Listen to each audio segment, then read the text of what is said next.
سلام عزیزای دلم، امیدوارم حالتون خوب باشه. توی این آپدیت جدیدمون سالم سازی از مواد خوراکی رو میخوام بهتون بگم. نکته‌ای که مواد خوراکی دارن اینه که هیچ نیازی به کاور ندارن. یعنی شما فقط ماده خوراکی رو میایید چسب میزنید و روی کارتون میچسبونید، حوضچش رو درست میکنید و در نهایت سیلیکون رو روی اون بیستون میریزید. پس هیچ چیز خاصی نداره اینکه بخواید حتما کاورش بکنید و اینا، هیچ نیازی به کاور کردن نداره. انواع مواد خوراکی رو میتونید قالبش رو بسازید، حتی میوه ها، اونها هم باز به همین صورت هیچ نیازی به کاور کردن ندارن. فقط شما میذارید میچسبونید کارتون رو روی مقوا و حوضچش رو میسازید و سیلیکون درست میکنید و روی بیستون میریزید. بعد از اینکه حوضچه ها رو آماده کردیم، سیلیکونمون رو طبق درصدی که داره آماده میکنیم و روی کارمون میریزیم. دقت داشته باشین تمام مراحل مثل قبل هستش، یعنی شما یه لایه نازک میریزید چون دستگاه ندارید و صبر میکنید که حبابش خارج بشه و بعد لایه بعدی رو میریزید.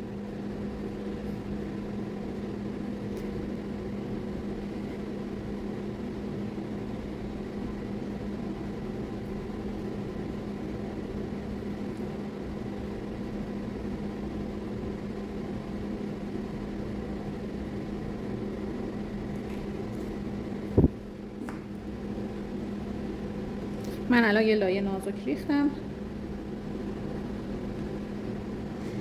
و باید صبر کنم که حباب کار خارج بشه و بعد لایه بعدی رو بریزم. بچه یه نکته مهم، اگر از چوب بستنی یا لیوان کاغذی برای ترکیب هاردنر و سیلیکونتون دارین استفاده میکنید، خیلی حواستون باشه، چون که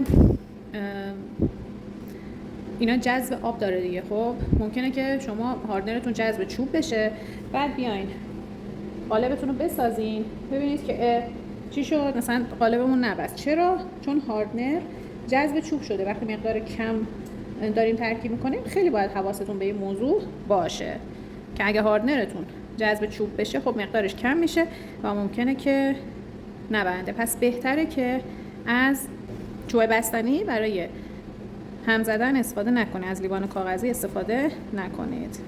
این هم یه نکته‌ای بود که لازم بود بهتون بگم.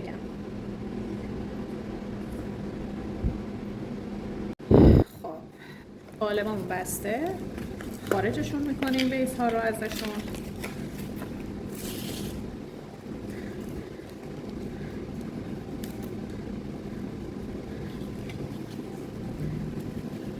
میتونید زیر آب اینا رو کامل بشورید که قالبتون کاملا تمیز بشه و بتونید ازش خروجی بگیرید. ببینید چون ما اینا رو کاور نمی کنیم، برای همین هستش که سیلیکون بهشون میچسبه، ولی هیچ ایرادی نداره چون اینجوری جزئیات کار بیشتر منتقل میشه. با شستن این قالب شما خیلی راحت قالبتون رو آماده میکنید دیگه. من اینا رو میشورم، میام بهتون نشون میدم.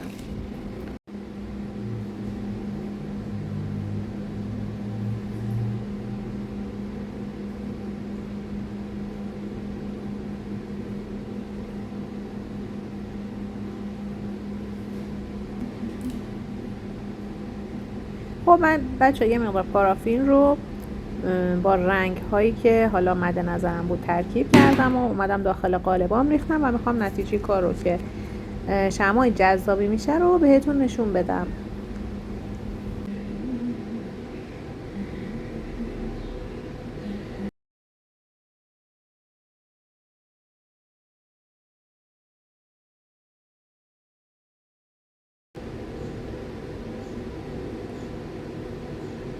اینم از نتیجه کار، خیلی قشنگ شده. نگاه کنید، اینا شمعه.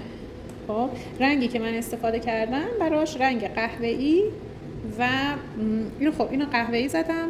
این یکی قهوه‌ای و زرد و سفید رو با هم ترکیب کردم و این رنگ‌های خوشگل رو ببینید. اینم قالبامونه که من زیر آب کامل شستم که خوراکی‌ها شسته بشه. ببینید اینا که داخل قالب ببینید، همینا جزئیات کار رو در میاره. ببینید چقدر طبیعیه، انگار واقعیه.